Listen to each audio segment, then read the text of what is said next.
welcome everybody. We would like to start with our Fireside Chat today. How Volkswagen Slovakia implements Progress Flowmon to provide IT teams insight into its complex infrastructure. My name is Roman Kupka from the Progress Software, Marian Klaco from the Volkswagen Slovakia. Let me first start to introduce the Progress company, what we do actually. Progress is a 40 years historic company, more over the 30 years on the NASDAQ, and Progress enables organizations to develop and deploy their mission critical applications and experiences, as well as efficiently manage their data platforms, cloud, and IT infrastructure. Now, Flowmon is primarily designed for security and network professionals to bring detection capabilities and observability to optimize troubleshooting routines and reduce response times. From the perspective of the, let's say, tool capabilities, it's a monitoring and analytical tool, network monitoring and analytical tool for network operations and security operations. Let's go through our Fireside Chat. So Marian, our cooperation has been going for almost 10 years. People all over the world know Volkswagen as a manufacturer of high-end and nowadays high-tech cars. But can you please present the history of the Volkswagen factory in Slovakia up to the present and your main responsibilities in this organization, please?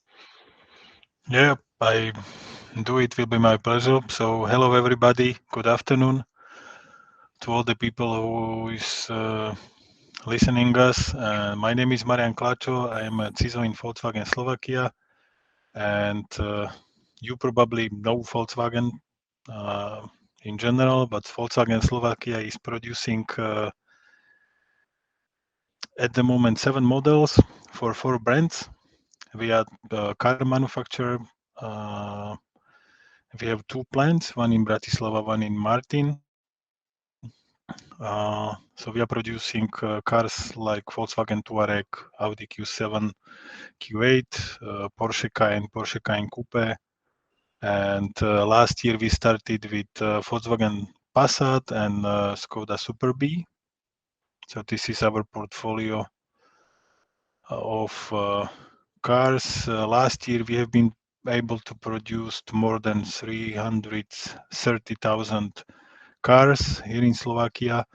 And from the beginning of the company, so from 1991, we produced more than 7 million cars until now. And hopefully more cars will come as well.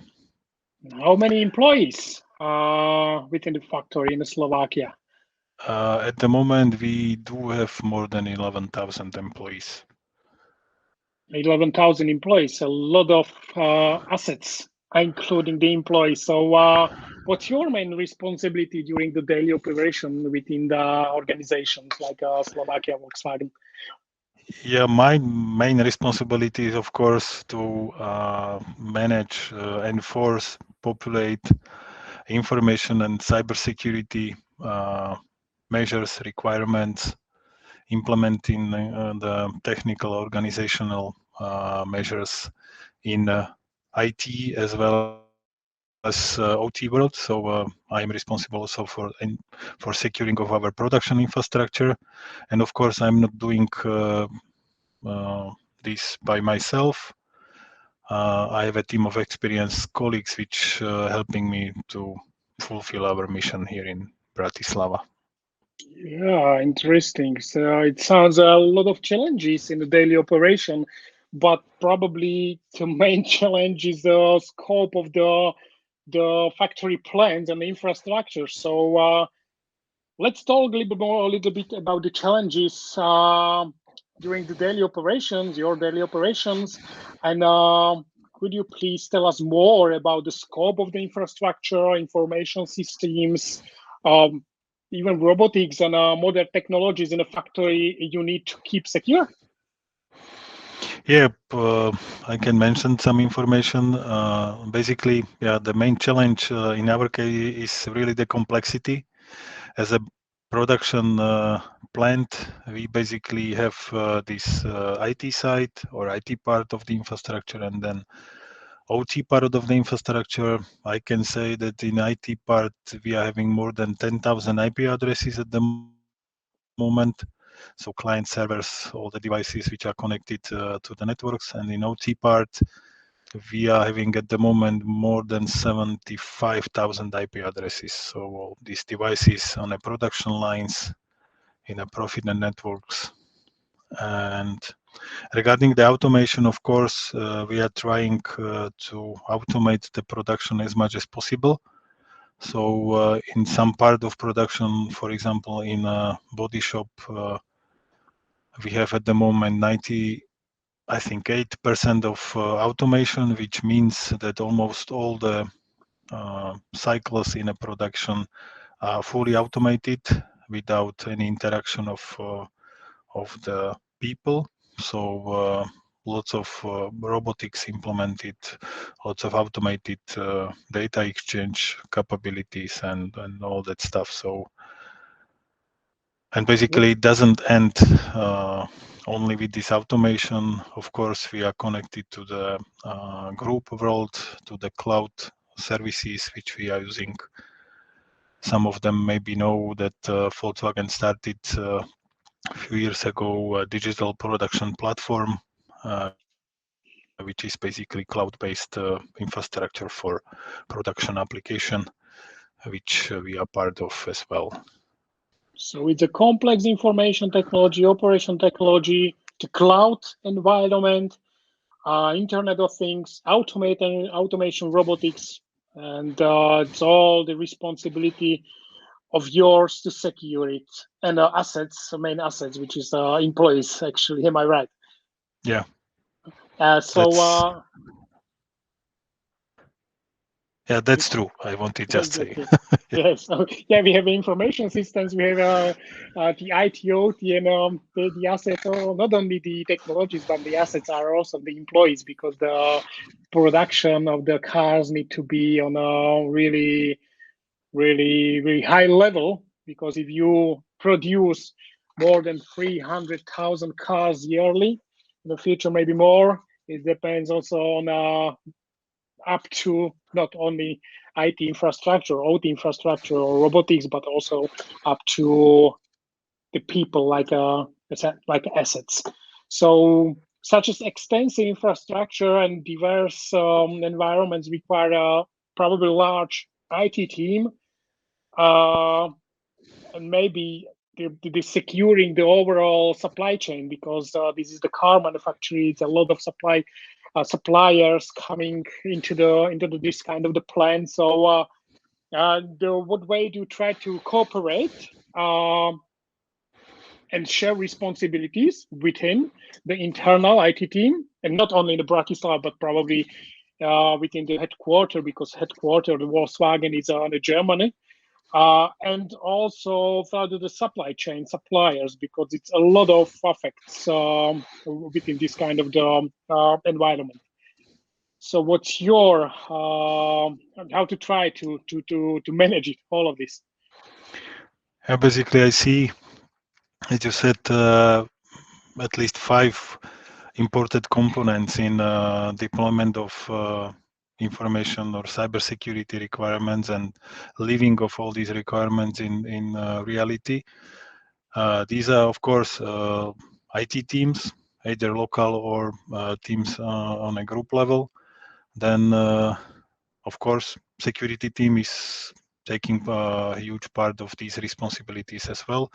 Then we have, of course, our production responsible teams, which means the maintenance guys and all the teams which are involved in administration and keeping alive of the production lines. And suppliers are also a huge part of our infrastructure or our ecosystem here in Volkswagen Slovakia. We have at the moment more than 1,000 suppliers, which basically starting with the goods for the production parts and all the stuff which is needed for production. So yeah, it's a complex infrastructure. The cooperation is really necessary, and communication is really required. And of course, in our case, for example, these third-party companies or parties are important because we are operating in a just-in-time mode. So at least for the production relevant suppliers, it's really necessary to have access to our logistic application. Is necessary to have physical access to the plant and to keep the production up and running. So yeah, it's very challenging, but this is also a positive part of this world. It's a big challenge because there are more than 1,000 suppliers make it a really huge supply chain, and we need to mention that it's probably suppliers from over the world, not only from the local country. Am I right? Yes, that's true. We have suppliers basically from all over the world. Yeah. So as I'm just thinking about it because this is this is a little bit different than other enterprise environments where you have so big and large supply chain.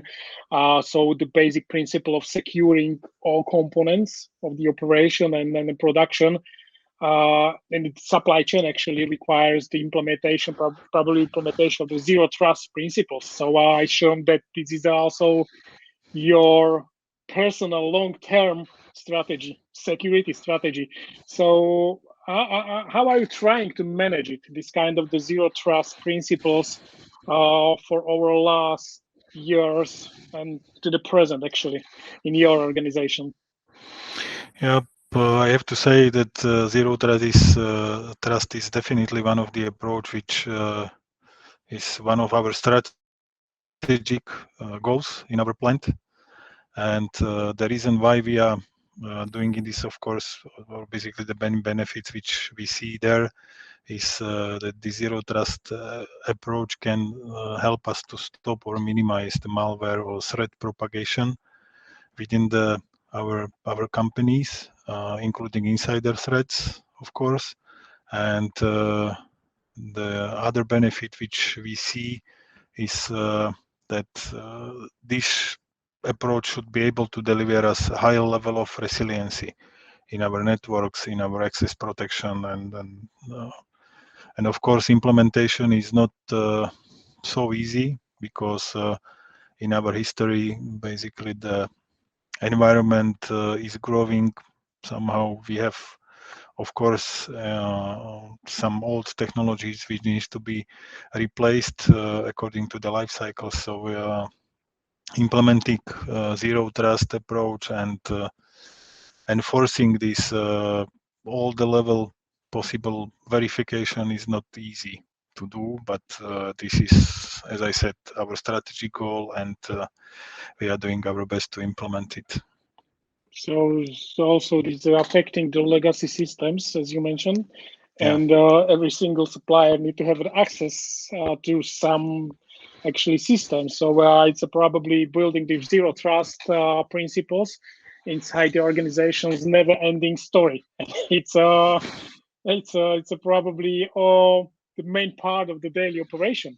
So we can probably agree that when you are building the zero trust architecture or principles, from the security point of view, the security operations center and monitoring in general is essential. So the Flowmon is network monitoring solutions using by the security professionals. So what's the essential capabilities, or what essential capabilities is able to cover by the Flowmon from your point of view during the implementation of the Flowmon and also during the daily operation the Flowmon?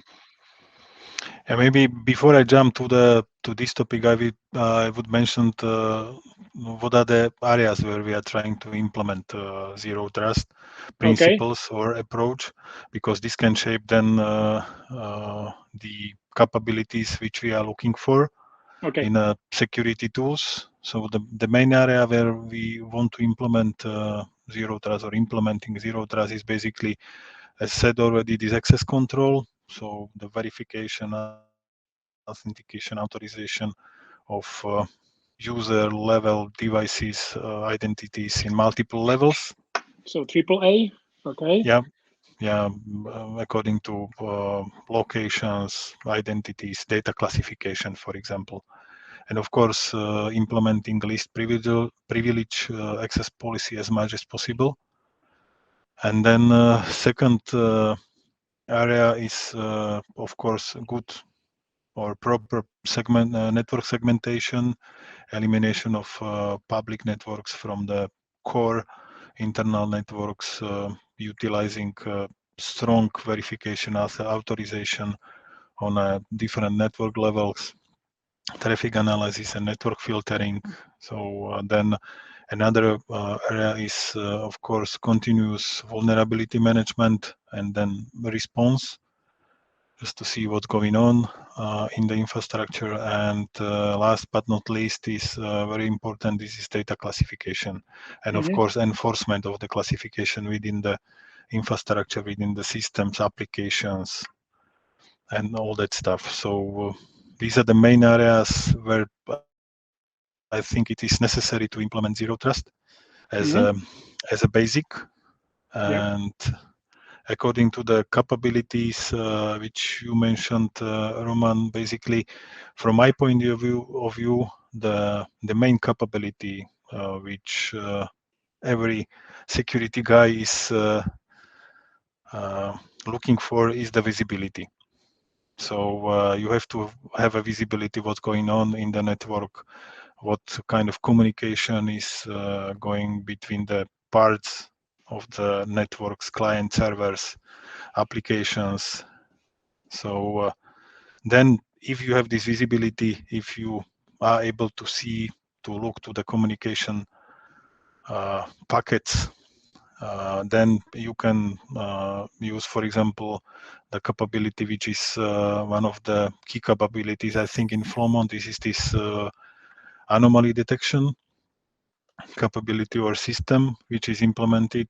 This help us basically identify or eliminate the let's say most of the anomalies or non-standard communication, unsecure protocols, whatever it's trying to communicate within our network.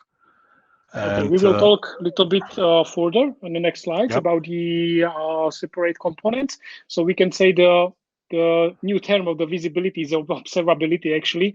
So we got the challenges of the visibility and observability in the network to support kind of the defensive and reactive security, actually, because if we are blind, we don't know how to react, what to detect. Am I right? Yeah. Okay. So yeah, this is also the part of the trust zero trust principles to implement any kind of the topics through which help us to get the visibility, the observability, to provide better defensive and reactive security.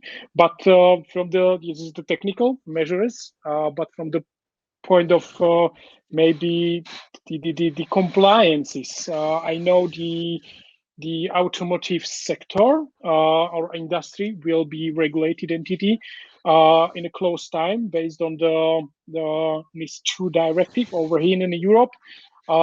Locally in Slovakia, we have the cybersecurity act, actually, which will also be will transpose this kind of the details from the network information systems directive actually within this year. So what do you think? How are you preparing for regulatory compliance based on this organizational processes measurements in your organization? Yeah, true is that NIS2 is bringing Cybersecurity Act to the automotive, as you said.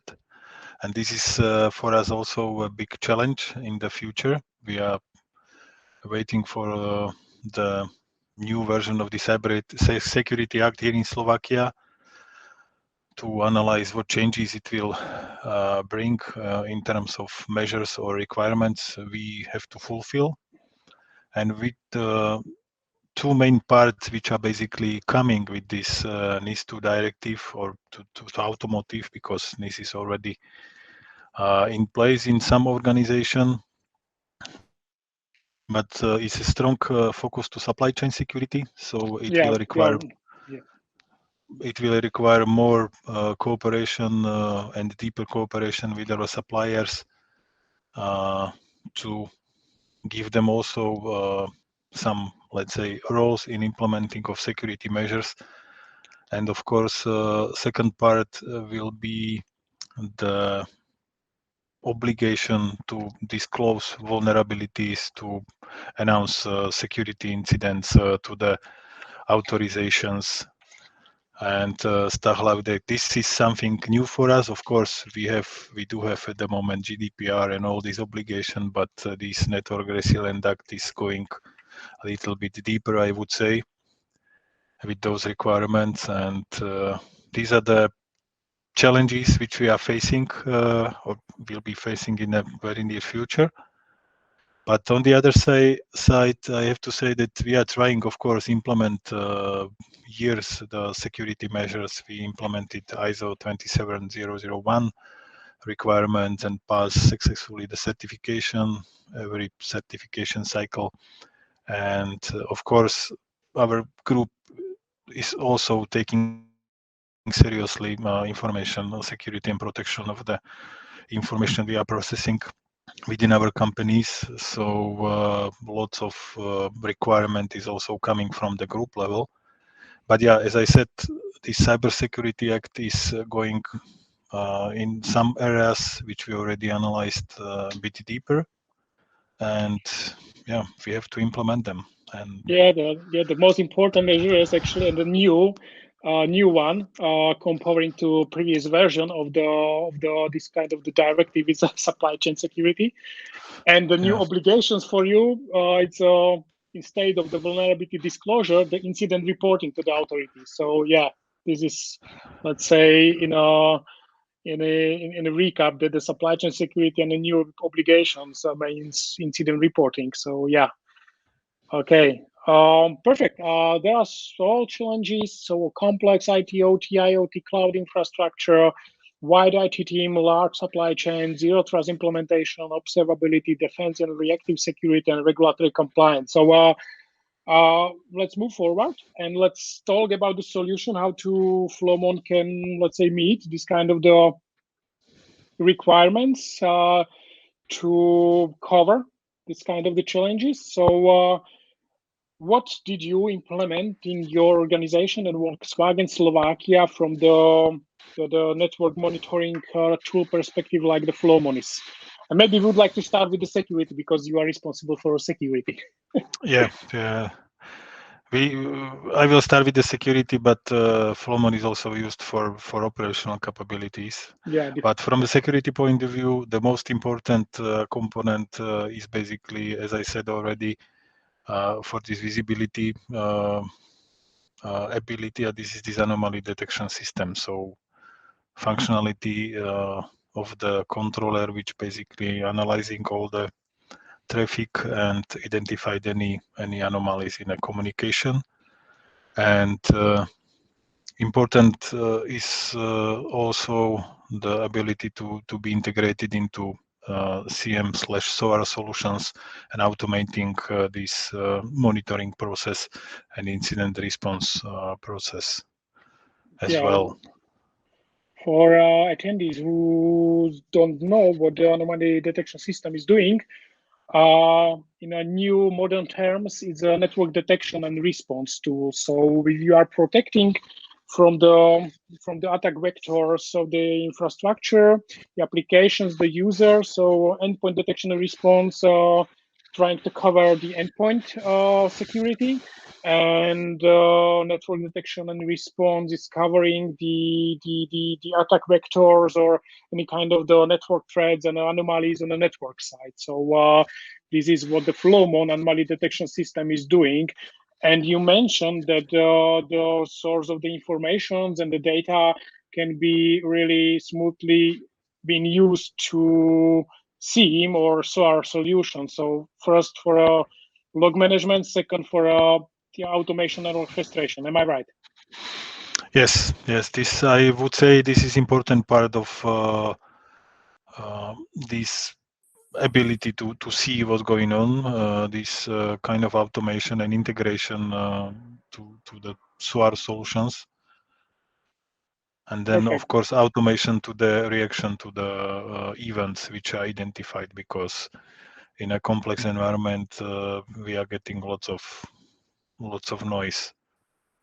Yeah, a lot of the clients of ours are moving using the data from the Flowmon, moving from the SIEMs, actually, from the log management and reporting to the SOAR solutions at the moment. So Yeah. Flowmon is becoming as a fundamental part of the and aggregated data sources for the automation and orchestration and incident response. But what about the network operation, IT operations? Because Flowmon component anomaly detection systems is mainly for security operations, and we do have and have implemented the other part, the components of the Flowmon. What are you using within your cross-department approaching? What Yeah, are the we are using components? we are using also hardware probes, which help us basically to see to the communication traffic within the application, and analyze and identify the network communication, and for analysis and forensic analysis in some cases when we need to do some forensic investigation. Basically, packet investigator is used, and this packet investigator is also the capability or functionality which is used by our operational guys, network team, for example, and they are also using it to identify what's going on, what is taking place in the network, why are some communication appearing as they are appearing, and all that stuff. So this packet investigator is one of the huge plus Advantage functionality from the which is also helping yeah. advantage, yeah, not using us as a security guys, but also using operational or helping operational teams to solve operational issues. So we can say that the big advantage of the using the Flowmon as a network monitoring or network security monitoring solution, it's not only for a security operation itself, but also for a network or IT/IT operation itself in a complex IT/OT infrastructure. Am I right?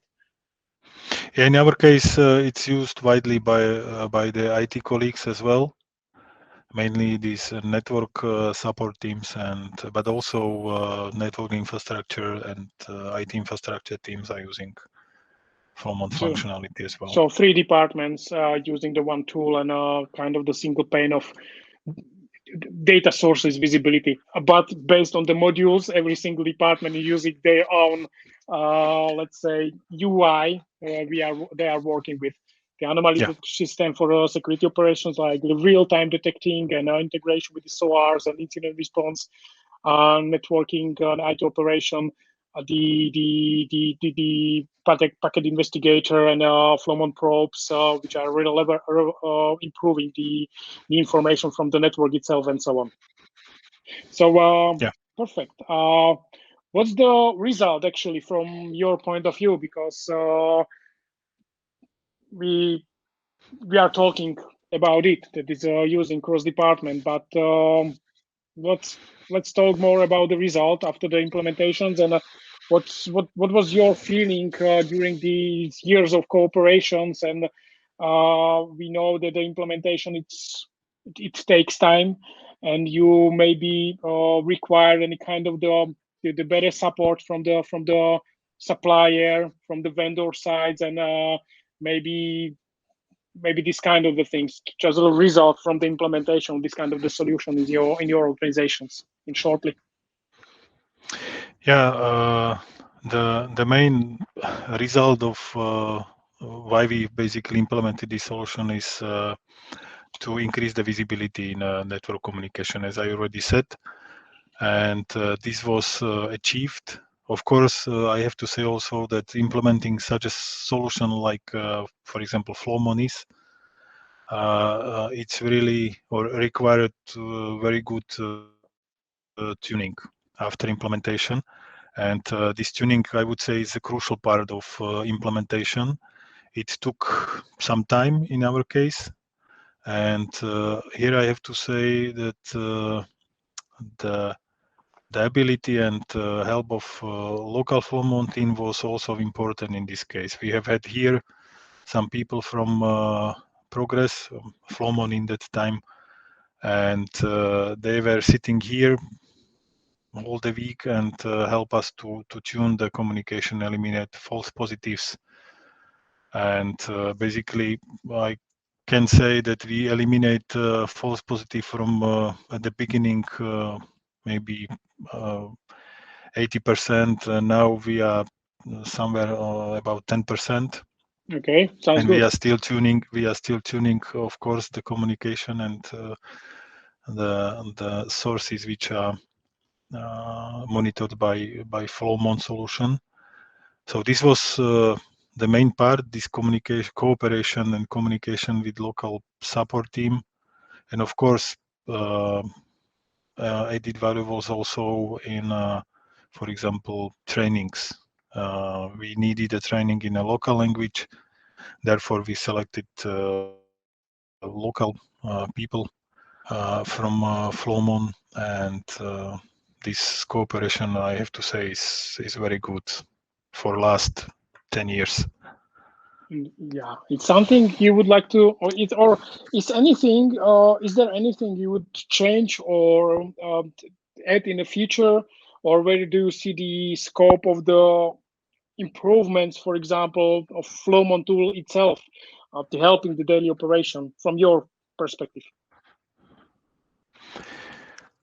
I would say yes. Of course, it depends on the maturity level of internal processes that I use for security monitoring, for network monitoring, for incident response.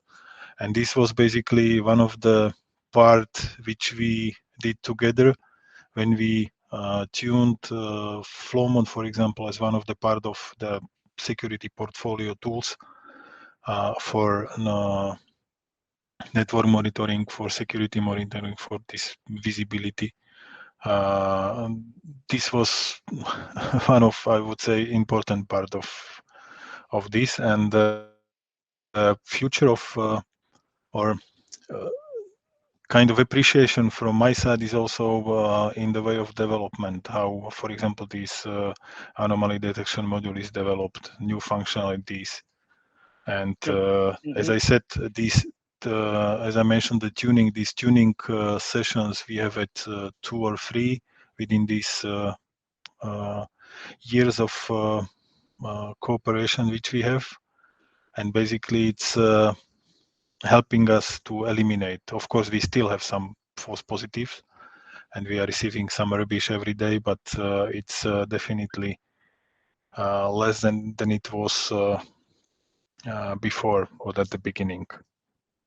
And maybe in the future we will see some auto-tune modules based on the process, like the organizational or process measures and organizations, but we are not here at the moment. But it would be really interesting, like collecting the data informations and please auto-tuning based on the measures. Yeah, this tuning. I have to confirm that this tuning and elimination of false positive is crucial in every security monitoring. Yeah, because it's collecting a bunch of network data, and need to be done.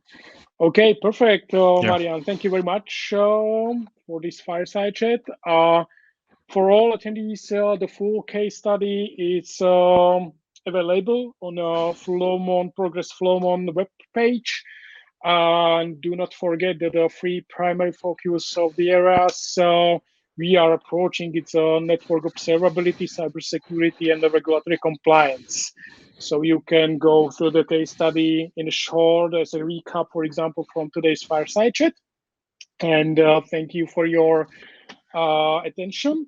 And I would like to stop the screen sharing and maybe go through the questions. So, Marian, can you see the questions? I can see, actually. Yeah. So it's on the sidebar. I can see three of them. Yeah, free. Yeah, it's a free. Perfect. So, how about asset discovery? Are you certain? You are monitoring 100% of your assets?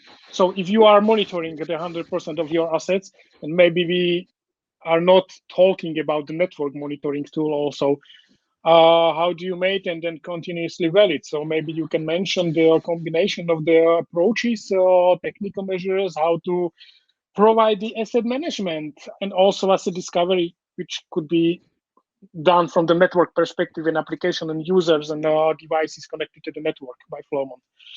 So what do you say? Yeah, I have to say this asset management is definitely a crucial part of security management. And I would not say that we are able to monitor 100% of our assets. Nothing is 100% sure or perfect. There is always some stuff, but basically what we implementing on what we are enforcing is definitely an automation in a discovery. For example, in production networks, we are having agents which are scanning these Profinet networks twice a day for any new devices, comparing the inventory list, identifying new devices which haven't passed, for example, the onboarding procedures and all that stuff. So it's a never-ending story. Yeah, asset management can be improved all the time, I would say. But without these automated discoveries, automated inventory update, it's basically can be done manually. So we Yeah, are but doing this. We are trying to do this this way, and yeah, it helps. yeah, asset discovery and asset management is a crucial part of the every single cybersecurity, whatever measures. And it's done based on the combination of the kind of the tools and the processes need to be done actually. So it's really difficult to cover 100% of the assets and monitoring and then do the discovery or the management. But from the network connected devices asset discovery, we do have a tool named the Progress WhatsApp Gold, which is able to automatically discover all connected assets into the network, for example. So this is the part of the network infrastructure management. We were talking today about the network traffic monitoring from the network operation and security operation perspective. Here is maybe important to add that, of course, it depends on in which area you are trying to do these automatical discoveries, because the tools which are used in standard IT world for this asset discoveries cannot be used in OT world, because there is a very sensitive latency and all that stuff. So therefore we are using different approach, which is one which is capable for these Profinet networks, for example, and one which is the standard one used for standard IT networks, and then putting those two inventories together. And of course, depends on the responsibility, who is responsible for which type of assets in IT, in OT world, and so on. Yeah. The third one, better to show speaker on the big screen, not the static picture. I don't know, because I've seen only the slides, but maybe in the future would be better. But back to the second question from the same person. What percentage of detected events are false positives at the moment? I remember you mentioned 10% at the moment. Yeah, we are around 10% now, but it's hard to measure, of course, but this is our estimation. What But kind of, as I said, we are improving. We are trying yeah, to improve. Yeah. so it was decreasing from the 80% to 10%. Of course, yeah. This Yeah. was the aim of of this network monitoring. Exactly. What kind of hardware do you use for detection? Taps, packet brokers, and so on. Maybe I would like to mention that we have mentioned the probes. The probe is like a sensor, and sensor is connected to the network through the mirror port here in this case. But you can use the tabs and packet brokers and feed the traffic, filter it, aggregated traffic to the, for example, sensors or Flowmon probes as well. But here is the probes, and the collector actually is a second device to collecting this data, archiving it, and for long-term data retention, for example. If you use these hardware devices, do you notice an improvement in visibility? Okay, we are not talking about the tabs and packet brokers, but if you are using the tabs and the packet brokers in the network operations, that just mention it, Marian. But the question is if you improve your visibility with this kind of the hardwares. This was the reason why we implemented those probes as a second phase of Flowmon implementation, to increase this visibility and have or see deeper to the application communication, for example. But on the other side, we are also using tabs and packet brokers. We have set, we call it network monitoring infrastructure, which is used for collecting of the network traffic from office part, from OT part, and will be used also in the future. And the main advantage I see in these aggregation capabilities. These packet brokers can aggregate the traffic, and then basically it's more effective and easier to evaluate the traffic, for example, also by collector of Flowmon or by some other tools which can be used. Yeah, there are common implementation, and a wide range enterprises is using the tabs plus network packet brokers to predefine, aggregate, filter the network traffic itself for all packets, and use it for another level of the monitoring solutions. And it doesn't matter if it's a network sensors or probes like a Flowmon is, or I don't know, directly to the CIEM solutions or whatever. So yeah. I would say for the such sensitive networks, like for example these production networks, it's necessary to use tabs and these packet brokers to basically make some parallel network monitoring infrastructure, because then you will impact directly the communication in this production network, which is of course not what we want to do. So perfect. Thank you very much. We are 3 minutes over time. So thank you very much for your attention. All of you, thank you for your questions. Thank you for the note that better to show speakers on the big screen, not the static picture. Actually, fireside chats are better on a big events where you can see the speakers, each other to discussing, and maybe big screen behind them. Hopefully you enjoyed today's webinar. Big thanks to Marian to be here with us. I appreciate, and let's say have a nice day. Enjoy the rest of the day. Thank you very much. Thank you and have a nice day. Bye. Bye-bye.